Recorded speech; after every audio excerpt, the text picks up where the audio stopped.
Hello everyone, good evening. আশা করি তোমরা সবাই খুব ভালো আছো। আজকে হচ্ছে শনিবার আর এখন বাজে বিকাল 5:10। এখন থেকে তোমাদের সাথে নিয়ে আজকের ব্লগটা শুরু করছি। প্রতি শনিবারের মতো এই শনিবারেতেও খিচুড়ি আর বেগুনি বানিয়েছিলাম। তো আজকে দুপুরবেলাতে খেয়ে দিয়ে উঠতে হয়ে গেছে অনেকটাই দেরি। ও আসতে দেরি করেছে, প্রায় 3:30 মতো বেজে গেছে খাওয়া দাওয়ার পরে রান্নাঘর গুছিয়ে সমস্ত কাজ কমপ্লিট করতে। শীতকালের দুপুর খাওয়া দাওয়ার পরে যেমন ঠান্ডা লাগে, মনে হয় যেন একটুখানি কম্বল চাপা দিয়ে রেস্ট করি। তো সেই রেস্ট করতে গিয়ে চোখটা লেগে গেছিলো, ঘুমিয়েও পড়েছি, উঠতে হয়ে গেছে দেরি। তো তড়িঘড়ি করে উঠে নিয়ে জামা কাপড় টাপড় ছেড়ে নিয়ে তারপরে সন্ধেটা লাগিয়ে নিলাম। আর আমার সাই বাবার কাছে তো প্রদীপ আমার 24 ঘন্টাই আমি জ্বালিয়ে রাখার চেষ্টা করি। ছাদের এই খাটের চাদরটা দুপুরবেলা তুলেছিলাম, কিছু পুরনো জামা কাপড় আবার এই ডিভানে রেখেছি। তো তখন আর মনে হচ্ছিল না চাদর টাদর পেতে আবার ঠিকঠাক করে গুছাই, তো ফেলে রেখে ঘরে চলে এসেছিলাম শুতে। এখন উঠে নিয়ে ভালো করে ছাদের খাটটাকে গুছিয়ে নিলাম, আর ঘরে যে বিছানাটাতে শুয়েছিলাম, কম্বলটা ব্যবহার করেছিলাম, সেগুলোটা সব ভাঁজ করে বিছানাটাও গুছিয়ে নিলাম।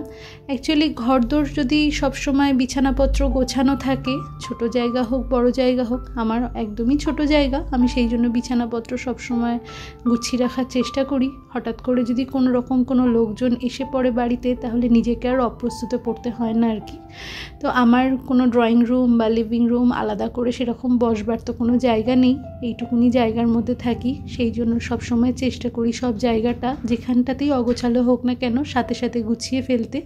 এক এক সময় তো একটু আলিশি লেগেই যায়, আর শীতকালে তো আলিশি কথা আর কি বলবো, সব সময় যেন লেগেই আছে। আর এখানে দেখো একটা আমি যে জিঞ্জার পাউডারটা বানিয়েছিলাম, তোমাদের সাথে শেয়ার করেছিলাম আমি আগে কোনো একটা ব্লগে, তো সেইটা দিয়েই গরম গরম 1 কাপ চা বানিয়ে নিচ্ছি নিজের জন্য। তোমরা যারা আমার নতুন বন্ধু আছো আর ভিডিওটা এখন দেখছো, ভিডিওর যদি কোনো কিছু ভালো লাগে তাহলে চাইলে চ্যানেলটা সাবস্ক্রাইব করে রাখতে পারো। আর তোমরা যারা অলরেডি এই কাজটা করে রেখেছো, তোমাদের সকলকে জানাই অসংখ্য ধন্যবাদ। এই সন্ধ্যের সময় মাম্মাম এখন পড়াশুনো করছে আর বাবু বাইরে রয়েছে, তাই নিজের জন্য 1 কাপ দুধ চা বানিয়ে নিলাম আদা দিয়ে। শীতকালে এরকম আদা দিয়ে দুধ চা খেতে বেশ ভালোই লাগে। মাম্মামকে জিজ্ঞেস করলাম ও কিছু খাবে নাকি, তা ও এখন কিছু খেতে চাইলো না, বললো একটু পরে একটু মুড়ি দিতে।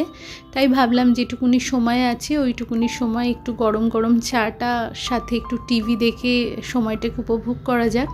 তো মেয়ে আসার পরে ওকে একটুখানি মুড়ি আর একটু চানাচুর দিয়ে নিলাম। এবারে আবারও চলে এসেছি রান্নাঘরে। চা বানানোর বাসন আর যেটুকুনি বাসন যা পড়েছে ভালো করে জল দিয়ে ধুয়ে নিয়ে একটা কাউন্টার টপের পাশে রেখে দিলাম, কারণ এই সব কিছুই রাত্রিবেলা ডিশওয়াশারে দিয়ে দেবো।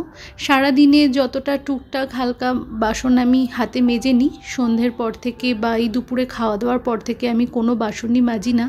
যা যা রান্নাঘরে ব্যবহার করি সবটাই রেখে দিই ডিশওয়াশারে দেওয়ার জন্য, কারণ ট্যাঙ্কির জল এত প্রচণ্ড ঠান্ডা থাকে, হাত দিয়ে কাজ করতে বড়ই কষ্ট হয়। সবার আবদারের জন্য আজকে একটা স্পেশাল রেসিপি বানাবো। শীতকালে এটা খুবই জনপ্রিয়, কড়াইশুঁটির কচুরি আর আলুর দম। তো সেই জন্য দেখো আমি কড়াইশুঁটিগুলোকে ভালো করে ধুয়ে নিলাম এই কারণে, কারণ কড়াইশুঁটি ছাড়াবার সময় তো একটা আধটা হাত থেকে পড়েও যেতে পারে, সেই জন্য কড়াইশুঁটিটা ব্যবহার করার আগে আমি একটুখানি ভালো করে ধুয়ে নিয়ে মিক্সিতে পেস্ট করে নিয়ে তেলের মধ্যে একটু কালো জিরে ফোড়ন দিয়ে কড়াইশুঁটির পেস্টটা দিয়ে দিলাম। আর এদিকে একটা ফ্রাইং প্যানের মধ্যে একটু জিরে আর শুকনো লঙ্কা আমি ড্রাই রোস্ট করে নিয়ে ভালো করে চাকি বেলনিতে পিষে আমি গুঁড়ো করে নিচ্ছি। যে পুরটা বানাচ্ছি, পুরটার মধ্যে স্বাদ মতো লবণ আর একটু মিষ্টি দিয়ে, কালো জিরে ফোড়ন তো আগেই দিয়েছিলাম, এবারে যে ভাজা মশলাটা বানিয়ে রেখেছিলাম সেটা ভালো করে মিশিয়ে দিয়ে পুরটাকে রেডি করে নিলাম। আর পুরটা রেডি হয়ে গেছে কেমন করে বুঝতে হবে বলো তো, একদম কড়াই ছেড়ে দেবে।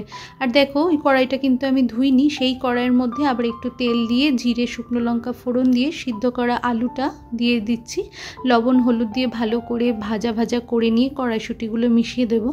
আর দুপুরবেলাতে বললাম না বাবু আসতে দেরি করছিল, ওই সময়তে আমি আলু সিদ্ধ করে রেখেছি, কড়াইশুঁটিটা ছাড়িয়ে রেখেছি। আর এই যে মশলা তো আমার বেটে রেডি করাই আছে। তো আগে থেকে চিন্তা ভাবনা করে যদি কাজগুলোকে একটু আধটু করে গুছিয়ে নেওয়া যায়, তাহলে রান্না করার সময় না কাজটা খুব ঝটপট সেরে ফেলা যায়।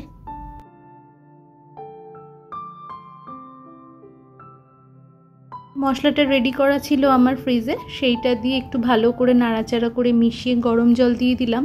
ফুটে উঠে একটুখানি ঘন হয়ে গেলে পরেই আমার আলুর দম রেডি হয়ে যাবে। তো আজকে এখানে এই আলুর দমের মধ্যে আমি গরম মশলা বলতে 2টো তেজপাতা, 2টো এলাচ, একটু লবঙ্গ, অল্প পরিমাণে দারচিনি আর সামান্য পরিমাণে একটু জায়ফল নিয়ে একটু ড্রাই রোস্ট করে নিয়ে সেটাকে গুঁড়ো করে আমি মিশিয়ে দিয়েছি। তো আলুর দমের স্বাদটা না একদম অন্যরকম হয়েছে, জায়ফল দেওয়ার কারণে বেশ সুন্দর একটা গন্ধ বেরিয়েছে। তো আগে আমি কোনোদিনও এরকমভাবে বানাইনি, আজকে মনে হলো তাই একটুখানি বানালাম। এটা বেশ অনেকক্ষণ পরে রাত্রি 9টা বাজে চলে এসেছি আবার রান্নাঘরে। মাঝখানে যেটুকুনি সময় পেয়েছিলাম সেইটুকুনি সময় টিভিও দেখেছি, আর এই কচুরি বানাবো বলে সেই ময়দাটাও মেখেছি। লুচি পরোটা বানাবার জন্য যেরকমভাবে ময়দা মাখতে লাগে ময়ান দিয়ে, ঠিক সেরকমভাবেই ময়দাটা মেখেছি। ছোটো করে লেচি কেটে নিয়ে কড়াইশুঁটির যে পুরটা বানিয়েছি সেটা ভালো করে ভরে নিচ্ছি। তো ভরে নিয়ে তারপরে ওটাকে পাতলা পাতলা করে বেলে ভাজলে পরেই ব্যাস কড়াইশুঁটির কচুরি রেডি। আমি তোমাদের সাথে আগেও শেয়ার করেছি যে খাবার দাবারের ব্যাপারে খুব একটা শৌখিনতা আমার নেই, যে আজকে এটা খাবো, এটা বানাবো, কালকে ওটা খাবো।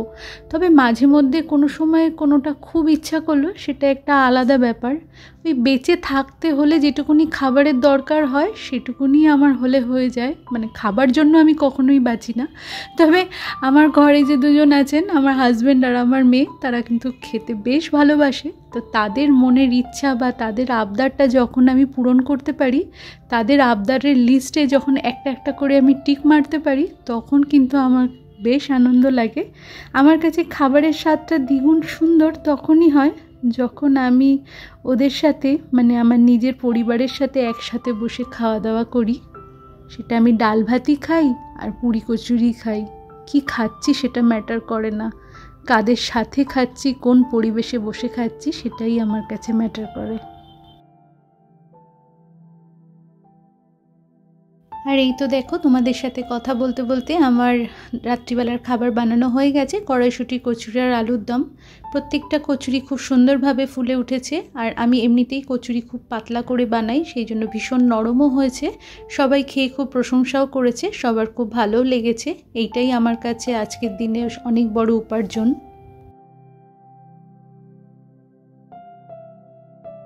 এখন প্রায় রাত্রি 10টা মতো বাজে। ছাদটাতে এসছি ডিশওয়াশারে বাসনগুলো ভরতে। বেশ ঠান্ডা লাগছে, কিন্তু বাইরে খুব জোর হাওয়া দিচ্ছে। তো রান্নাঘরে যা বাসনপত্র সব ছিল ডিশওয়াশারে ভরে ডিশওয়াশারটা চালিয়ে দিলাম। এবারে kitchen counter top, gas oven সব পরিষ্কার করে নেব। কড়াইতে তেলটা রয়েছে, সেই তেলটা সমেত কড়াইটা ঢাকা দিয়ে রেখে দিয়েছি, আর চাকি বেলনিটা ধুয়ে মেজে পরিষ্কার করে নিলাম। এইবারে কাউন্টার টপে সমস্ত জিনিসপত্রগুলো সরিয়ে সরিয়ে সবটা ভালো করে পরিষ্কার করে নেব। আমার সলিউশনের মধ্যে যেহেতু লিকুইড সোপ মেশানো আছে, সেই জন্য আলাদা করে আর তেলের কাজ করলে পরেও সাবান ছড়িয়ে কাউন্টারটা পরিষ্কার করতে লাগে না। এই স্প্রে দিয়ে পরিষ্কার করলেই একবারে সবটা হয়ে যায়। রাত্রিবেলাতে যতই ভালো করে পরিষ্কার পরিচ্ছন্ন করে রেখে দিয়ে যাই না কেন, না জানি আলো নিভলে পরে রান্নাঘরের মধ্যে কি পোকামাকড় চলতে থাকে, এই সমস্ত ভেবে টেবে সকালবেলা উঠে রান্নাঘরের কাজ শুরু করার আগে আমি প্রত্যেক দিনই আরেকবার ভালো করে পরিষ্কার করে নিই। প্রত্যেক দিন দুবেলা কাজের পরে সিঙ্কটা মাজার সাথে সাথে আমি যে স্টিলের কলটা আছে সেটাকেও স্কচ ব্রাইট দিয়ে ভালো করে ঘষে মেজে পরিষ্কার করে নিই।